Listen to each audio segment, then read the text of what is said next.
नमस्कार मंडळी, स्वागत आहे आपल्या यूट्यूब चॅनलवर तू ही रे माझा मितवा या मालिकेच्या पुढील भागात आपल्याला असं पाहायला मिळतं.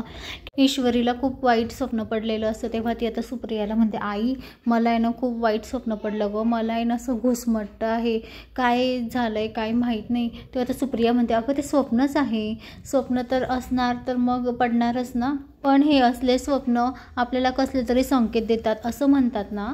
आणि मेन म्हणजे हे स्वप्न तर मला पहाटे पडलंय बघ ना, अजून उजळलं सुद्धा नाही, आता उजळेल बघ ना आई, काय मला काही समजत नाही काय होतंय काय नाही. तर दुसरीकडे आता अर्णव आणि राकेशचं चालू असतं दोघांची भांडणं. तेव्हा आता राकेश अर्णवला म्हणतो, तुझ्या डोळ्यासमोरच तुझ्या त्या मिस इंदोरला माझी करेल मी.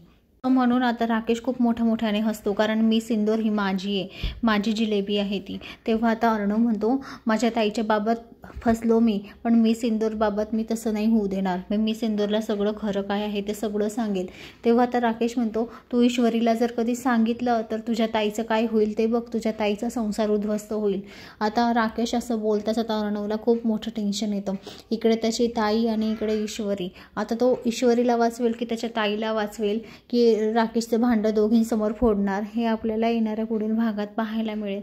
तर मंडळी, आता अर्णव समोर इकडे आळ आणि इकडे विहीर आलेली आहे. तर आता इकडे अर्णव त्याच्या बहिणीला वाचवेल की ईश्वरीला वाचवेल, हे आपल्याला येणाऱ्या पुढील भागात पाहायला मिळेल. तर मंडळी, अशाच मालिकेच्या नवनवीन अपडेट्ससाठी चॅनलला लाईक आणि सबस्क्राईब करा, शेअर करायला विसरू नका. धन्यवाद.